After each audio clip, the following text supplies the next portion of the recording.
Bonjour et bienvenue à cette dernière vidéo pour notre module 2 de l'équilibre chimique. On va parler du principe de Le Chatelier, qui essentiellement décrit ce qui se produit si on essaye de perturber, de changer l'équilibre d'un système chimique. Donc, par la fin de cette vidéo, on va essayer de pouvoir prédire comment l'équilibre va être changé, pas comment l'équilibre va être changé, mais comment le système va être changé si on introduit une perturbation au système. Et on va se concentrer sur la concentration, la pression et la température et les variations de ces trois facteurs sur le système. Donc, le principe de Chatelier nous dit que s'il y a une perturbation extérieure, donc on a un système fermé et isolé et on applique un changement au système qui vient de l'extérieur, et que le système est en équilibre déjà, le système va réagir dans le sens opposé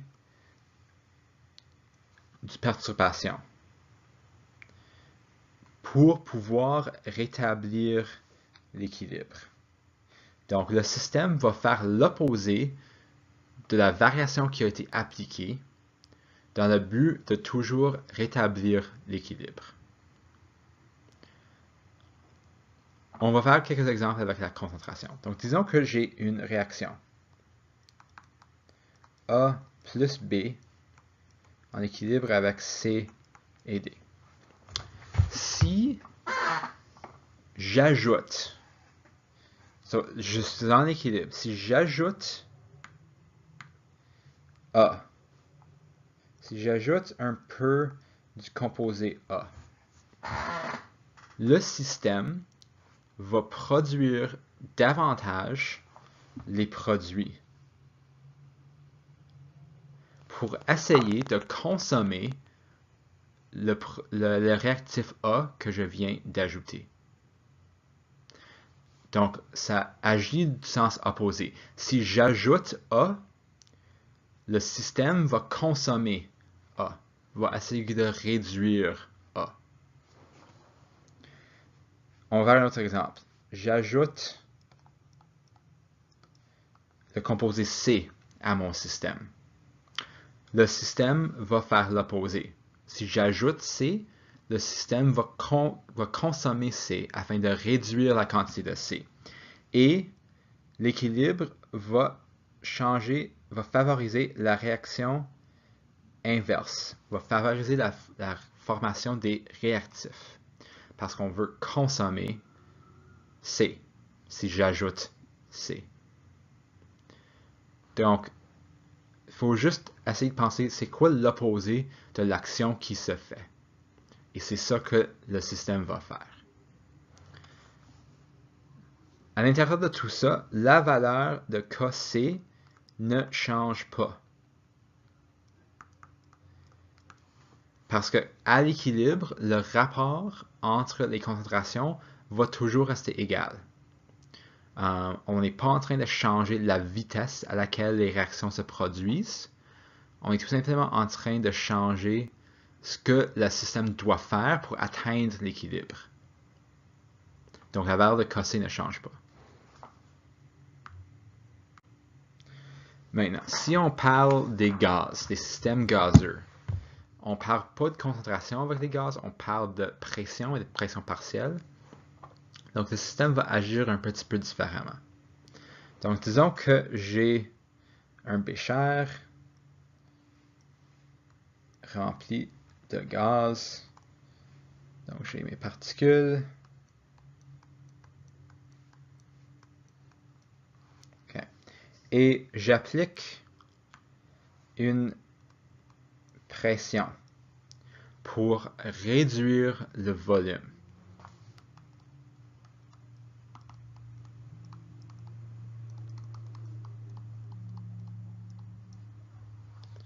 Si je réduis le volume, la concentration va augmenter.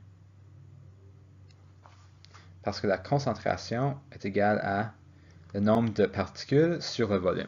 Donc si le volume diminue, la concentration augmente. J'ai plus de particules pour un espace qui est dans un espace qui est plus petit. Donc si j'augmente la pression, le système va changer de manière à consommer les particules. Donc disons que j'ai une réaction qui va de A, qui est A plus B en équilibre avec C.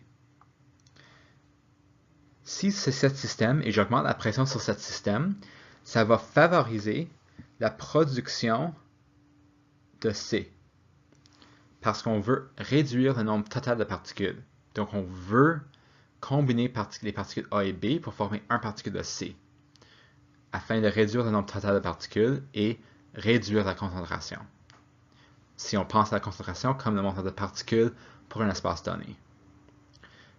Si j'augmente, ou si je fais l'inverse, si je diminue la pression et j'augmente le volume, le système va former les réactifs afin de produire plus de particules pour occuper l'espace.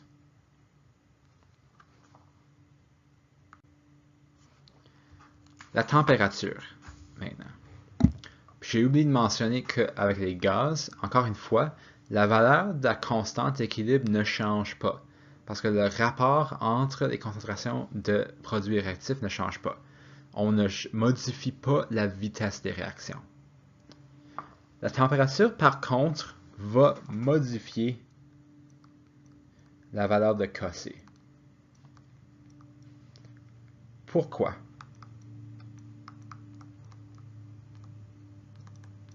Well, si j'augmente la température, j'augmente l'énergie qui est présente dans le système. S'il y a plus d'énergie dans le système, ça veut dire qu'il y a plus de collisions entre les particules.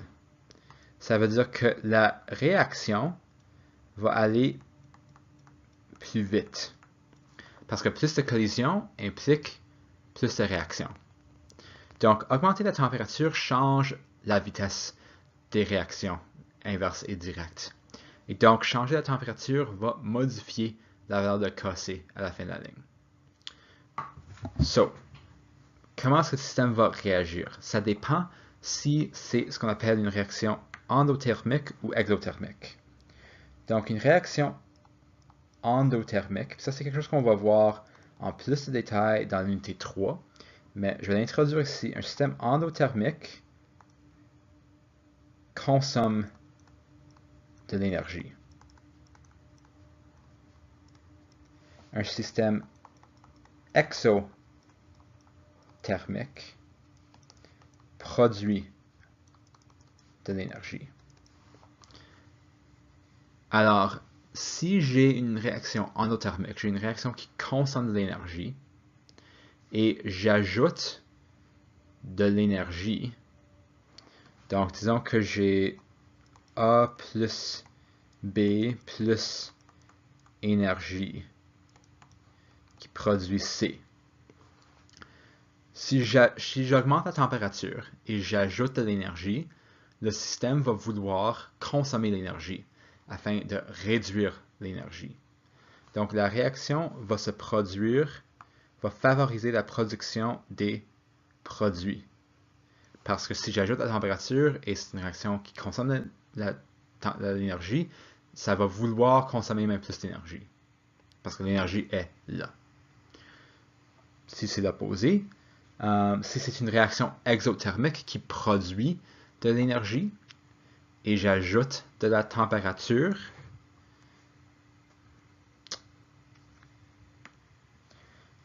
la réaction inverse va être favorisée. Parce que si, donc ici, au lieu,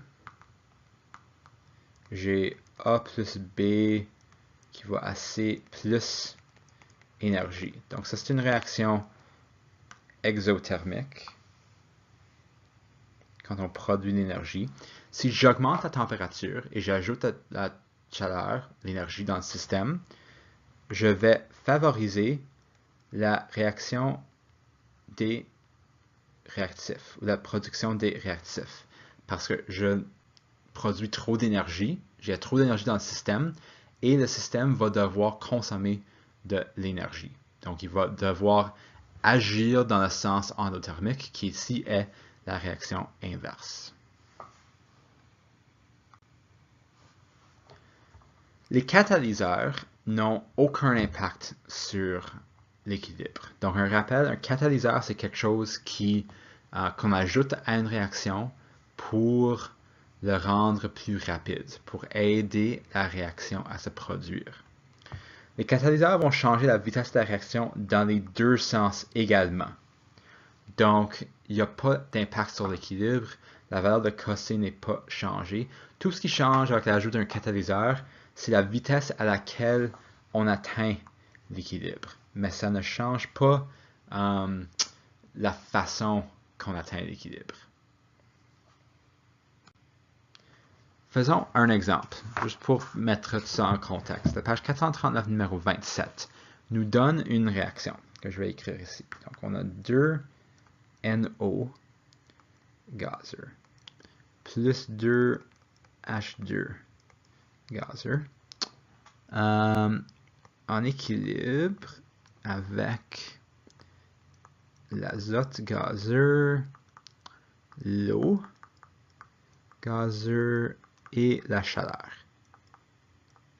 Donc ici, la réaction directe est exothermique parce qu'il y a une production d'énergie et la réaction inverse est endothermique parce que la réaction inverse consomme de l'énergie. Puis là, on nous dit que, partie A, on augmente la pression. On augmente la pression, tout simplement. C'est un système fermé isolé et on augmente la pression en réduisant le volume. Donc, on comprime le système. Dans quel sens, comment est-ce que le système va agir? Donc, si on comprime le système et on augmente la concentration des particules dans l'espace, le système va agir d'une manière à réduire le nombre total de particules produites. Donc ici, côté réactif de notre système équilibré, on a 2 NO et 2 H2. On a 4 particules qui sont dans les réactifs. Et on a 1 N2 et 2 H2O. On a 3 particules côté produit. Donc, augmenter la pression va favoriser les produits, favoriser la formation des produits parce que la réaction directe produit un nombre de particules plus petit que la réaction inverse et on veut réduire le nombre total de particules. La partie B nous dit que on augmente la pression des gaz dans le récipient par l'ajout d'argon, un gaz inerte, alors que le volume du récipient reste constant. Donc ici, on ajoute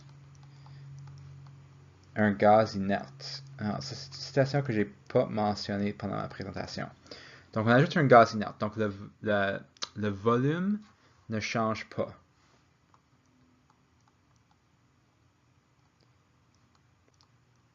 Mais l'ajout d'un gaz inerte va ajouter plus de particules dans le système. Étant donné qu'il y a plus de particules dans le système,